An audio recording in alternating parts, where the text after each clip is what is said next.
Hi, my name is Derek Garcia with LearnSBOM.com, and today I'll be covering OchronaCLI. OchronaCLI is a command line tool that is used to perform vulnerability scans for Python projects with options to generate custom reports to best suit your needs. It also supports basic CycloneDX SBOM generation. Before I start reviewing the tool, I want to preface with the fact that this tool is very promising, but I would still be cautious about adopting this tool into your workflow. There's a series of issues that still need to be addressed, which I'll cover throughout this review before I can fully endorse it. To start, I'll cover the Ochrona database. This is one of the issues since as a security scanner, the tool should use a large and consistently maintained database. While to Ochrona's credit, they appear to have a very large database with close to 2,000 Python vulnerabilities stored, but it appears it's manually updated. Especially with a vulnerable database, some sort of automation would be required to make sure it's constantly up to date. So that's just something to consider when using this tool. Now with the database covered, I'll start showing the tool. I'll be demonstrating on an Ubuntu server inside a virtual Python environment, which I've set up already. I'm just going to change into my demo directory, and we can install the tool using pip. And we can check if it's installed by using the help flag. Ochrona can be run via the command line or a config file, but I'll start by demonstrating the former. The command line takes in a series of arguments, but today I'm just going to demonstrate a few of the basics. The bare minimum is just to run the tool directly in the source directory, which I'll demonstrate with what I have now. So currently copied a vulnerable Python project, and all we need to do is pass in Ochrona, and the tool will begin to run shortly.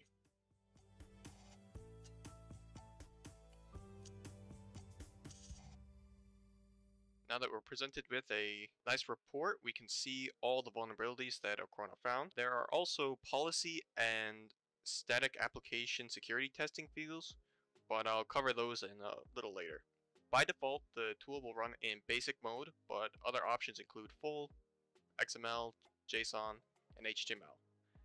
Next, I'll demo a few of the arguments. So if I back out of this directory and make a destination directory, the directory flag, the dir, just specifies the target directory. The report type indicates the output type, and the output is the path to the out directory, so the directory I just made.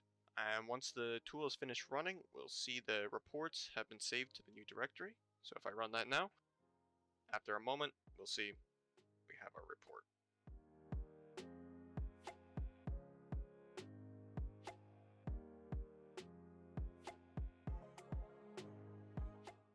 In this case, two files are saved, since this project has two requirements.txt files, but each of the files contain similar information just in the JSON format. So all this table information just in the table. So if I just print that, there we go. We have all our information, references, scores, all the information you would need for vulnerabilities. The next set of commands are for generating CycloneDX SBOMs. I'll show in theory how the command is supposed to work, but I've tried numerous methods and I've been unable to generate one from the command line. I will always attempt to read from the standard input regardless where it's run or what flags are used. There is a way to generate CycloneDX SBOMs, but first we can attempt to generate an SBOM using the set of following commands. It should look familiar. This time I am just using the Python directory again and the output directory like before.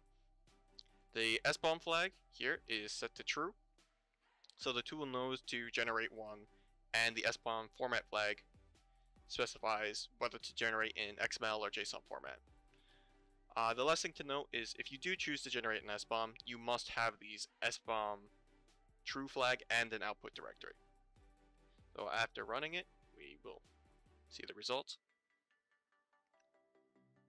And we can see nothing is scanned, and it's attempting to parse the standard input. So if I just print the results, again, there's nothing here, just about PyPy. This just may be a bug with the command line since the tool has already demonstrated it's capable of parsing files, but for right now it's not very helpful. Unfortunately, this issue prevents the security flags from operating as intended and also attempts to use the standard input when the SBOM flag is used. However, these issues are resolved when using a Ochrona config file. A config file allows for the tool to be run in a less tedious manner than manually using flags in the command line, so you could create one file and simply just pass it on to wherever you need it in the production. To make one, we need to create an Ochrona.yaml file in whichever directory you plan on running the tool from. I've just written up a basic one, but I'll quickly go over what I have. So just .ochrona.yaml, typo there, and if I copy over what I have, most of the arguments match the command line, but unique to the config files are policies, which I have here. Policies are soft checks that support basic logic and can be configured to meet your project standards. So in this example, I have a policy that a package must have an Apache 2.0 license or an MIT license, and that it must have been updated within the last 90 days. I've also got the SBOM features enabled, so when I'm finished, it'll actually parse the target directory, which is our PyVuln, into a CycloneDX JSON file. Lastly, I have the beta feature of the static application security testing enabled right here, which parses the source code for any poor programming features, any bad practices essentially that are hard-coded into the source code. I'm going to save that. To use the config file, just run Ochrona and it will find and use that file. Just as a note, this config file will take precedence over any command line argument, so it'll use this before trying to use the command line. So if I just run Ochrona,